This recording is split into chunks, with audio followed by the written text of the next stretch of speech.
team, welcome to another episode of Badass Unscripted. It's good to see you. Today I want to talk about one of my favorite subjects, which is certainty. Anytime you hit people, it can be a single person, it can be a group of people, it can be an entire organization.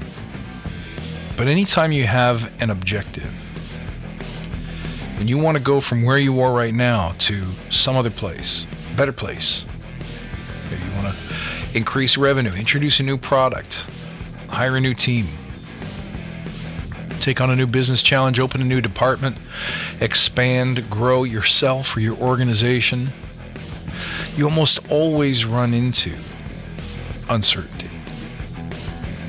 And it's not so much uncertainty, it's the problem, it's our response to it. If you think about it, we hate being uncertain. It drives us nuts, doesn't it?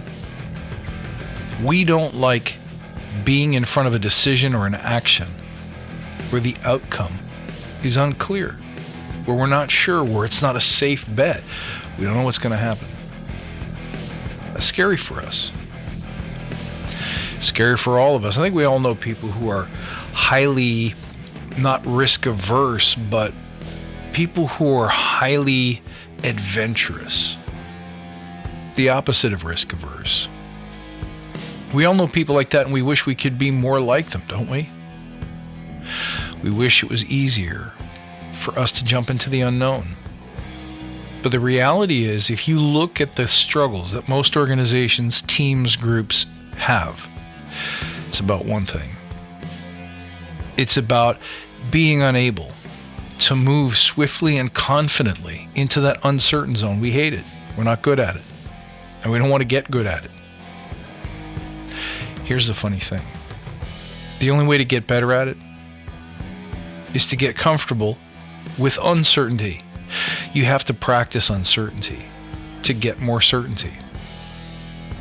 We don't believe that inherently. We struggle with the idea that the way to get more certainty is to plan more, to study, to wait, to get more opinions, to ask around, to read, to take a university course, to go to another planet. Whatever the case may be, we believe that the solution to dealing with uncertainty is to pause, to wait, to hesitate, to put off action. Isn't that true? But of course, what does that do? All it does is increase the fear, the concern, the anxiety around the uncertainty, because now it's a big thing. Why? Because we didn't flow from a state of not knowing to a state of doing and then into a state of knowing because we do. What happened instead?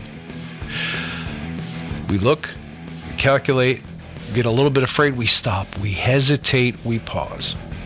Now that pause creates not only the permission but the condition for anxiety to creep in, for hesitation, fear and anxiety to snowball into something much bigger than it needs or deserves to be.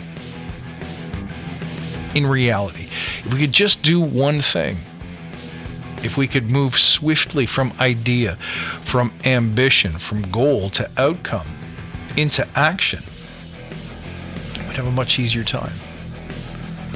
That requires we get comfortable with whatever we're doing might not work. Our first instinct, our first experiment might fail.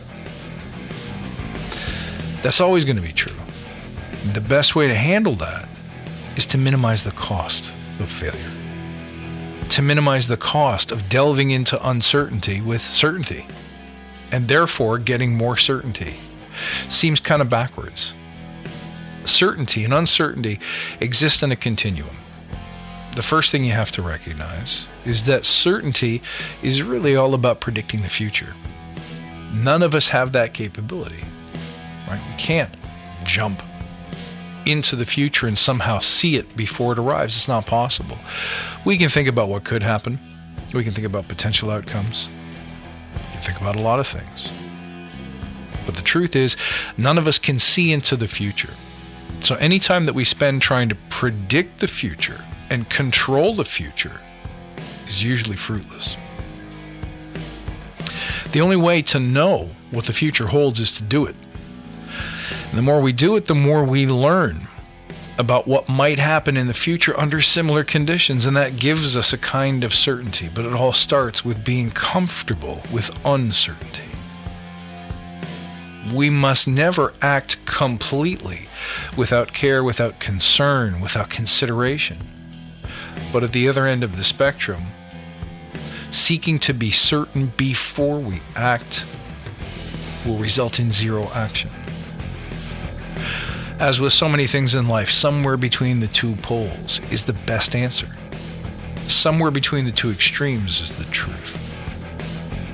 But the only way to find it is to err on the side of uncertain so that we can get to certain more quickly.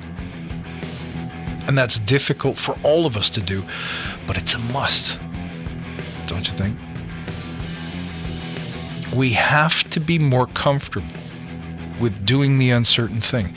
If you look at people who operate at high levels of success, high levels of pay, high levels of reward, they all operate in environments that contain high levels of risk.